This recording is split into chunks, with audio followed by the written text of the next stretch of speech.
Welcome, Kate Eckman to Coaching in Session. How are you doing today?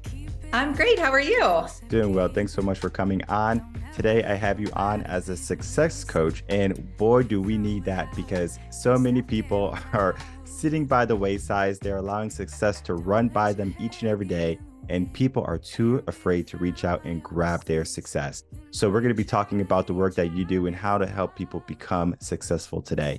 But in your own words, can you tell the world who you are, what you do, and how you help them? I'm Kate Eckman. I do work as a success coach and advisor and consultant to CEOs and professional athletes and really anyone who wants to actualize their full potential. And I'm also the author of the Full Spirit Workout, helping people to live more fun and fulfilling lives and actually become the person who can achieve their cherished goals. And I do that through inner fitness.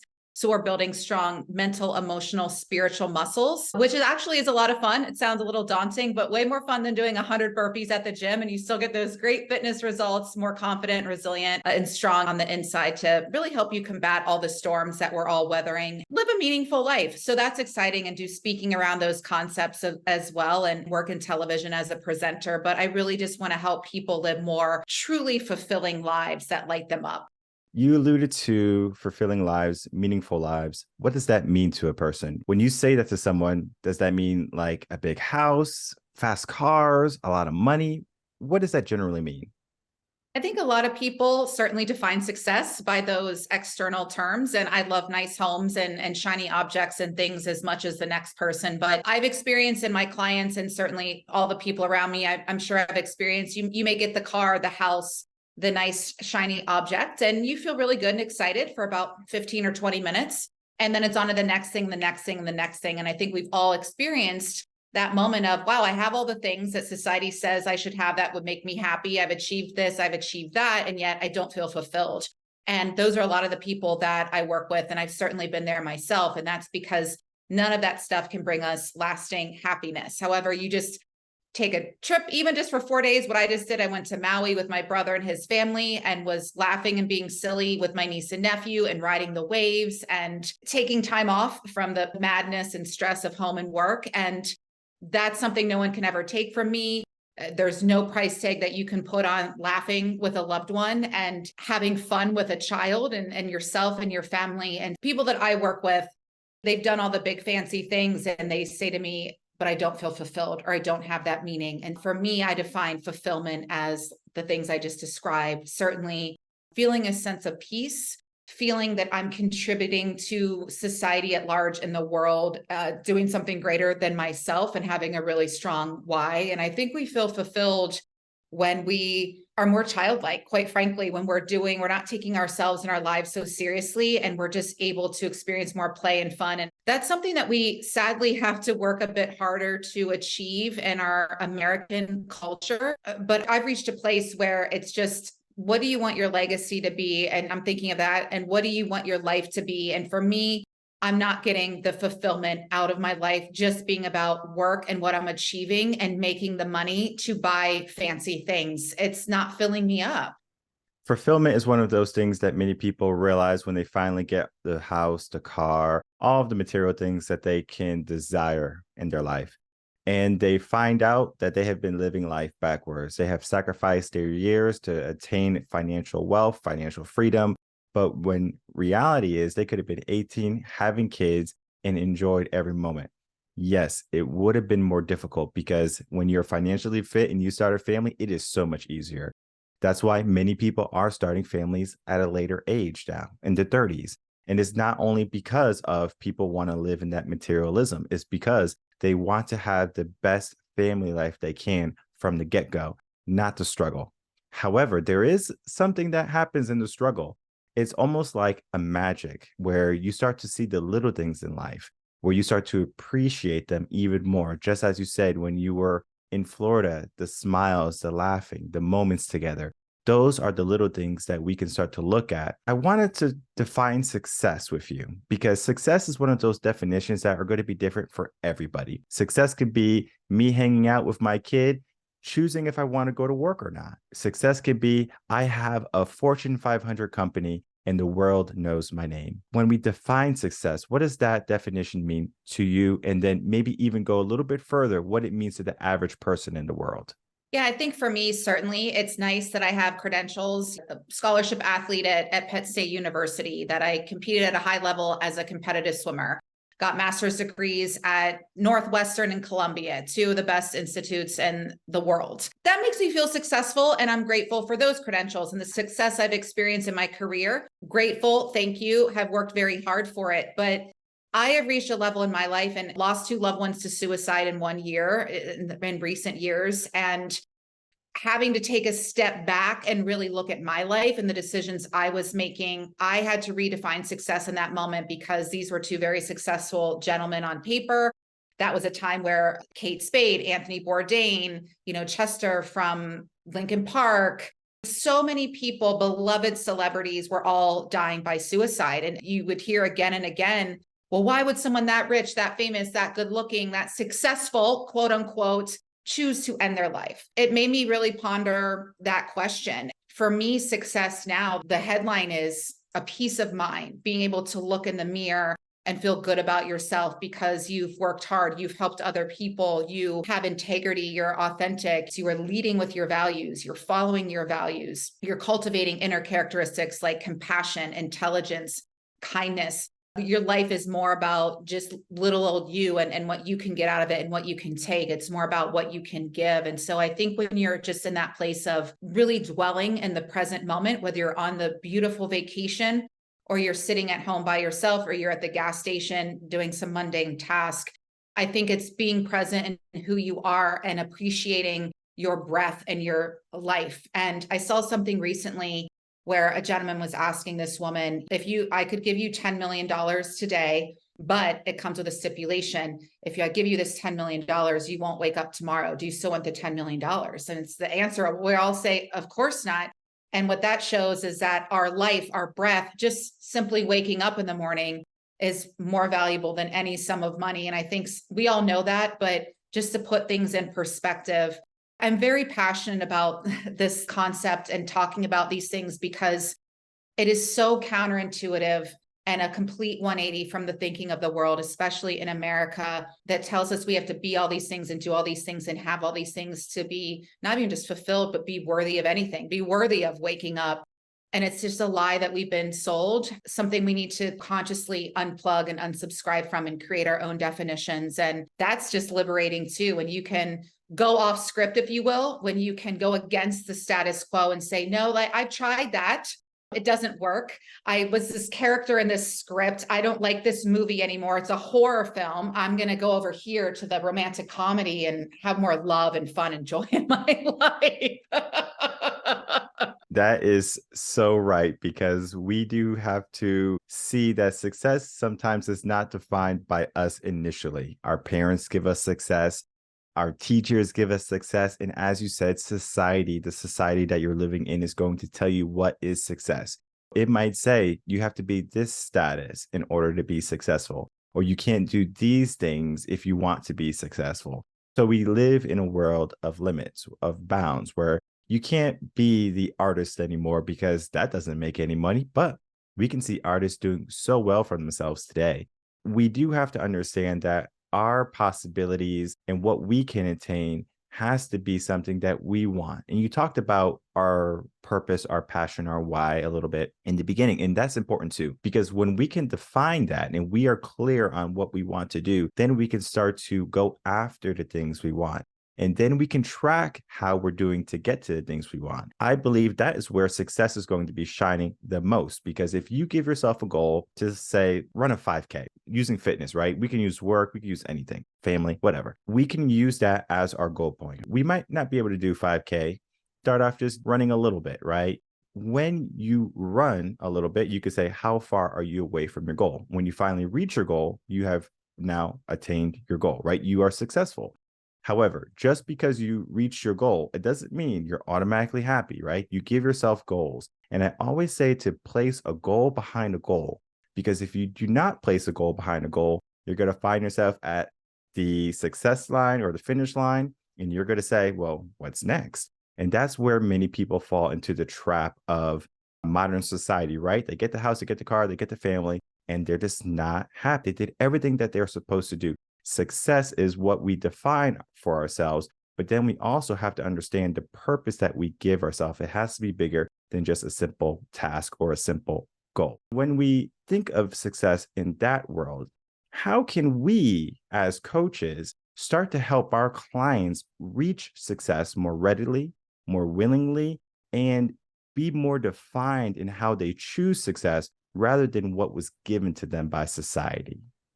Yeah, I think it's about becoming the person who can achieve our cherished goals rather than just the goal, which so many times we don't reach that goal because we haven't become the person who can achieve the goal. Kobe Bryant can have the goal of winning the NBA championship.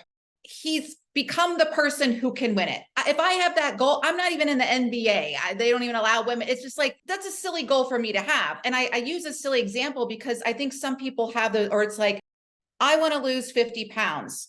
Great. But I'm like, you're eating pizza every day, all day. You have not become the person who's ever going to reach that goal. And then you get down on yourself. So you're eating more pizza. And I say pizza because I love my pizza. And like, that's my vice. And so I'm calling myself out.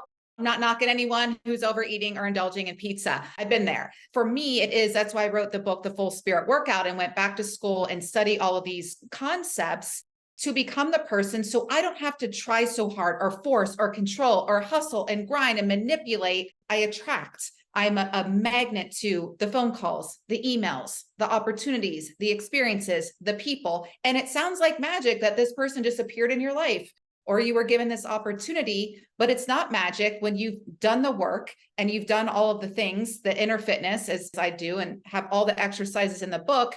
So then you get to relax a bit more. You work hard, you put in the work, but then you're in an act of surrender and you're in an act of trust, which confidence stems from the words to trust, to do something with trust. So you're living your life from that inner confidence. It's an inside job.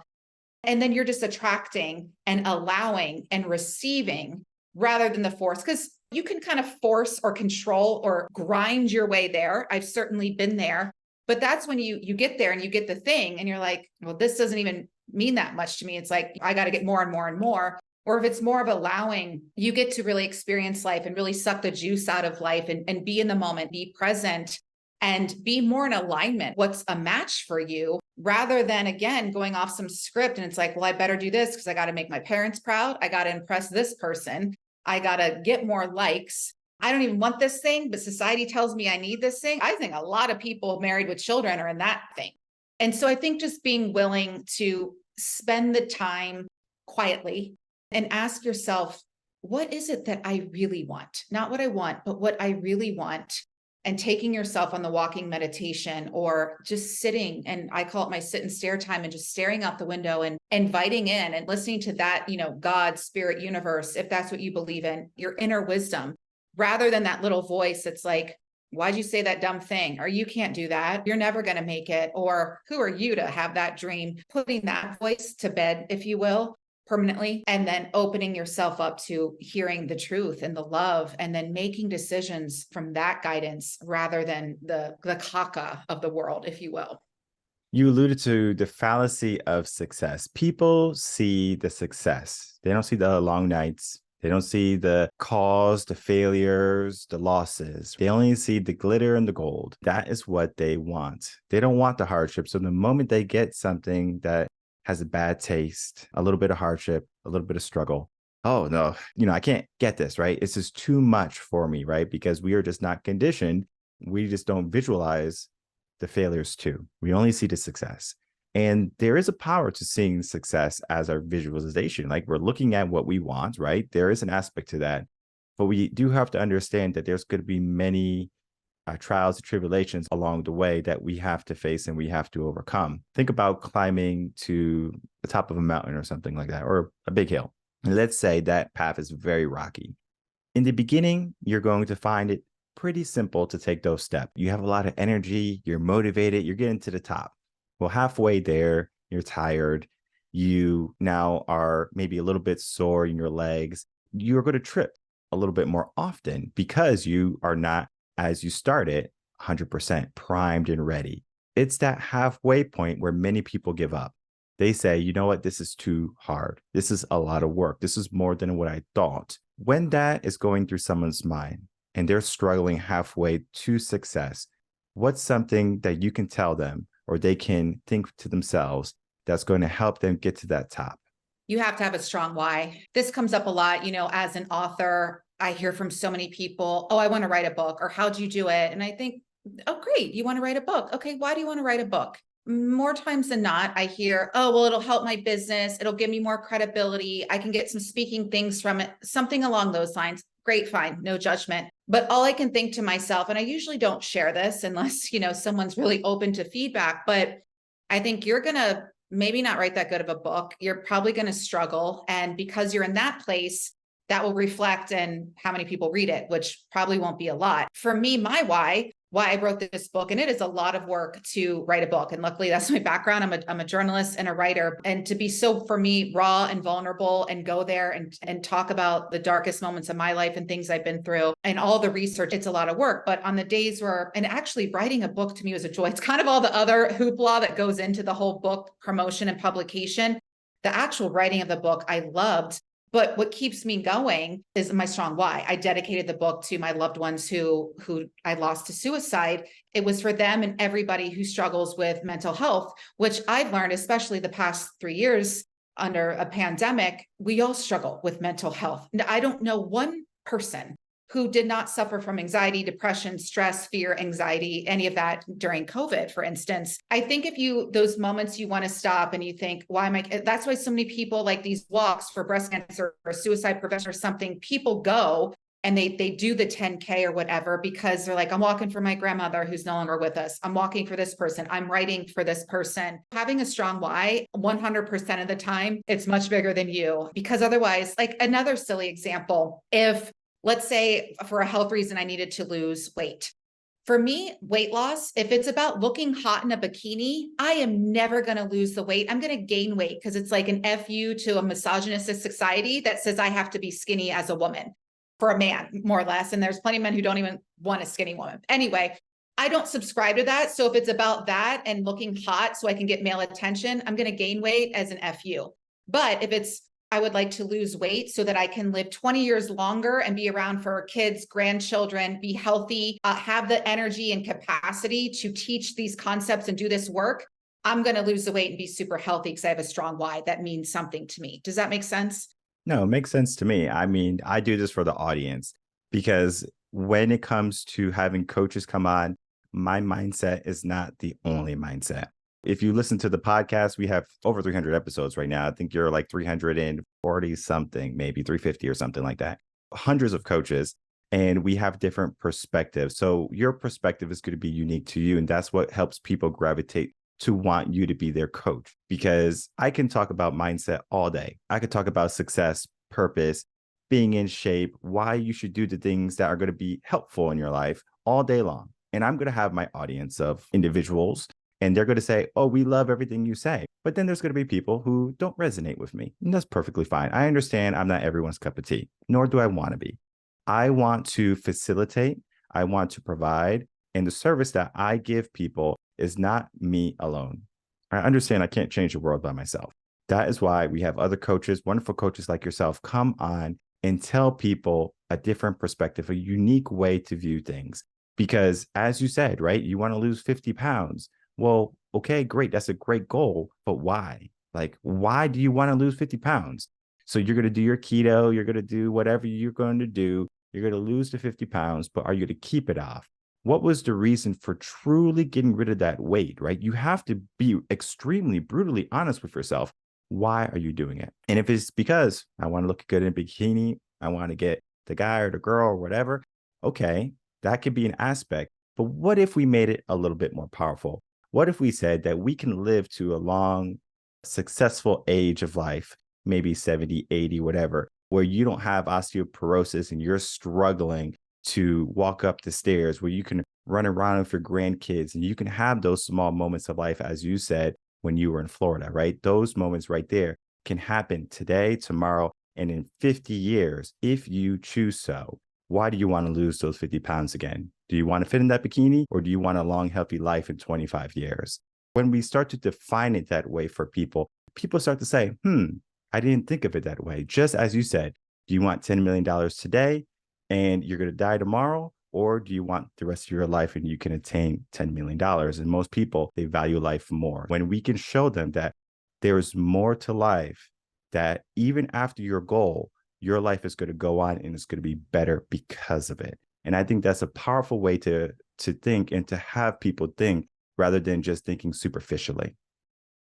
As you're climbing up the mountain, as your analogy, and you're struggling to go on, you get curious about your why and ask yourself these deep questions to get the answer. Maybe that's not I call it your life assignment. Maybe your assignment is not to climb the mountain. Maybe as you're walking, you got the pebbles in your shoes. That's the universe's way of saying, you know what, this isn't your thing. Maybe you're meant to swim the English Channel for charity. You won't have pebbles in your shoes, and you know you're more athletic in water anyway, and you enjoy being in the water, and you hate being hot and sweaty climbing up a mountain. Maybe that isn't your assignment. I think sometimes we also get trapped in other people's goals, expectations, what mom and dad want for us, what the neighbors, what society says, and we haven't even considered what's our goal. Maybe we're climbing up the mountain because that's what everyone from our hometown does, and it hasn't even occurred to us that we can swim or we can do another activity. I think you'll know what your purpose is, your why. If we're using just exercise and, swimming, climbing now, but fill in the blank for yourself. That's how you kind of know too. For me, I'm like, someone's like, you want to go swimming? And granted, I was a 17-year competitive swimmer. I'm going to go to swim versus climb the mountain, if you will. Getting clear on what's your life assignment, what isn't. You got a pretty good clue if you're lit up when you talk about the thing. Like for me, I can talk about these concepts in my book all day, every day, because it lights me up to talk about strong mental and emotional and spiritual muscles, and leading from that and spending the time to build this inner musculature, knowing that the results are phenomenal. I want to tell everybody about it. If right now you were asking me about the process of getting a book agent and publishing a book, something I did love, but I don't want to talk about that. Like for me, it was daunting. I want to talk about the creative aspects of it. But in terms of all the business, I'm like, I don't want to talk about that. Here's 10 people who do. They're going to charge you a lot of money. Here you go. So I use these examples because I see so many people, they hate being an accountant. They love art and they're like, yeah, but accountant, it pays my bills. And I respect that and I understand it. So maybe start doing the art on nights and weekends and have a hybrid experience, or do a business where you're doing accounting for artists and then you have whatever. Just open yourself up to these possibilities. Like you're not stuck, you're not trapped. You don't have to be on this script that you don't even believe in. I think that's what I want to do. Just give people permission to live life against the grain. And it can be scary and it can be quite lonely, but you're free. You're free. We talk about freedom all the time in this country, and yet people are slaves to their circumstances and they don't think they can get out. And I have compassion for people who come from major dire straits, something that I didn't have to experience. I come from a good home and family. But there's resources for them too. You just have to believe that you're worthy of the resources and reach out. There's so many people who want to help. When you were on that path from elementary school to high school and then maybe into college, you have a choice. And that choice is going to be, what career do you want to be in for the rest of your life? And that choice is an option because you don't have to be in a career, as you said. So if you are the accountant and you just find that you're just miserable in that job, you can do a pivot. You can change. When I started college, I was a business finance and accounting major. I did 2 years of accounting. I love that I brought that up. And I said, you know what? This right here, I'm going to be miserable by the time I'm 30. So I said, let me switch it up. Let me change the game. And I said, I'm going to go to teaching, right? It makes a lot less money, but so much more fulfilled each and every day. And today, after having coaches and mentors and trying to figure out exactly what I wanted to do, it just wasn't teaching in the public school system. It was more than that. I just have a passion for educating, for coaching. And it led to today starting my business and then having all the different types of shows. I have several shows that we talk about enrichment, personal development, success, just as the work you do, how to help people get there, right? And it's so important that we have that personal development, especially in a world where everything else is more important than your growth. You got to, again, have the latest and greatest phones in the houses and the clothes, and you got to do all these stupid TikTok dances and challenges. That is more important than you finding yourself more personally developed. And I find that to be a crutch in our society today. We need to learn how to be more successful, how to be more potent and more prominent in our life. I would like to ask you a question, and this is going to be maybe again personal. You probably gave some of the answers already, but I want you to give your essentials, your essential steps to success. I think number one might be your why, your purpose, and things like that, but the essential steps to getting to or reaching to success. Yeah, and I even broke it down, my 5 Ps of confidence, and I wrote my thesis on this in grad school about, leveraging confidence to excel leadership development. And a lot of people think confidence is, again, the swagger and what you look like and your money and your education, all of those things. And certainly that can play a role. But again, you see so many people, and I work with so many people, and they're very confident at the free throw line or in the business meeting, but then they have tremendous difficulty having uncomfortable conversations, dealing with their emotions, feeling vulnerable, things like that. Confidence is an inside job. Confidence stems from the words to trust, to do something with trust. So it is that inner musculature that we can develop. That's the good news. You don't have to be a supermodel or billionaire to access that. The first is presence. And I think it's not only just showing up like you mean it and you have something to say, but it's being present in the moment, devices off, distractions away, and just being there fully, experiencing that sunset on the beach with your kid or your loved one. And instead of just the phone and texting or even taking the picture, can we just be in the moment, and just focusing, like even right now, turning your phone off, putting on do not disturb, and knocking out some creative work for 90 minutes rather than this notification, this, just being more present. I think having patience, that comes from the words to suffer. So we're all suffering while we're waiting for the thing that we want, but putting in the work, doing it, and then taking your hands off the wheel, loosening your grip, surrendering, and being somewhat detached from what's going to happen and what we can't control.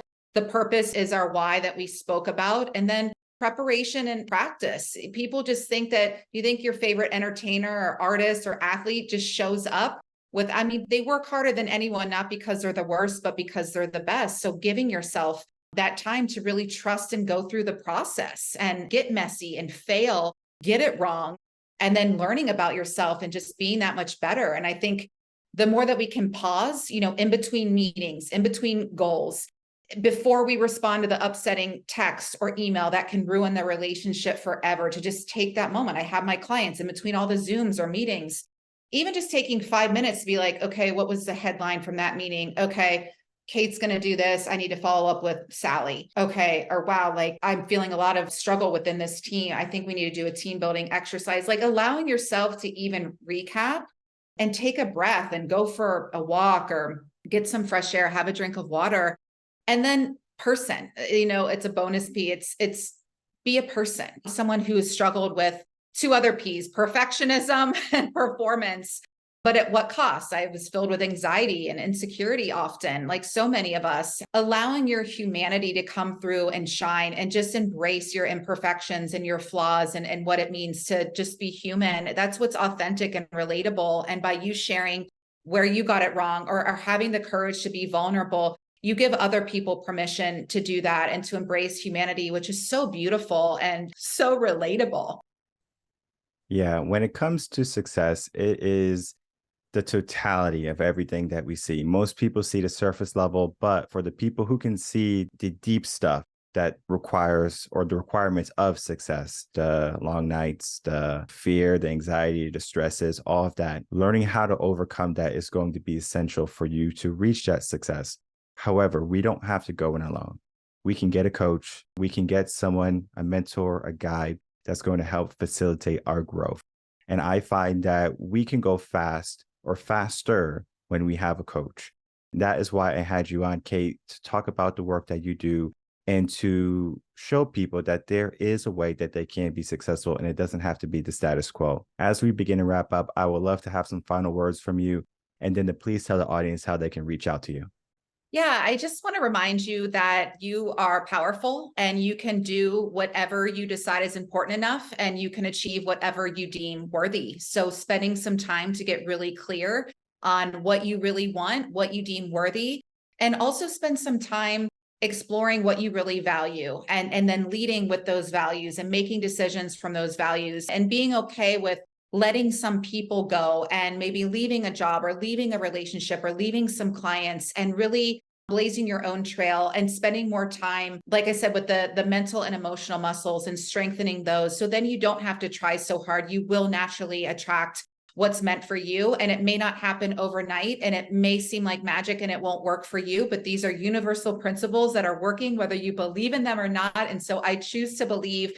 But I think it's just so important to remember that you are so powerful. The world has convinced us otherwise many times, but you really, truly are that great and you deserve to live from that greatness. And we all want to benefit from your unique gifts and strengths and greatness. The days you can't do it for yourself, please do it for everyone else, your family, your friends, your neighborhood. The world certainly needs you to exercise your greatness right now. We need more happy, fulfilled people who are lit up and dedicated to changing the world for the better. Got this. There's people here to support you. And I just appreciate you having me. I've loved our conversation. These concepts clearly light me up because I just really do believe in humanity. And I want to see humanity win again, right? And how can people find you? They can find me at kateeckman.tv, kateeckman.tv, or head on over to thefullspiritworkout.com. Would love to connect with you there. Thank you so much. No problem. And I'll definitely make it easy for everyone. All the links are going to be in the description box below. I encourage everyone to check out what Kate's doing. She's doing some amazing work. And it's important that we fill our life with people just like Kate, who are going to remind us that success is attainable. I would like to thank you so much, Kate Eckman, for coming on Coaching in Session. Great conversation.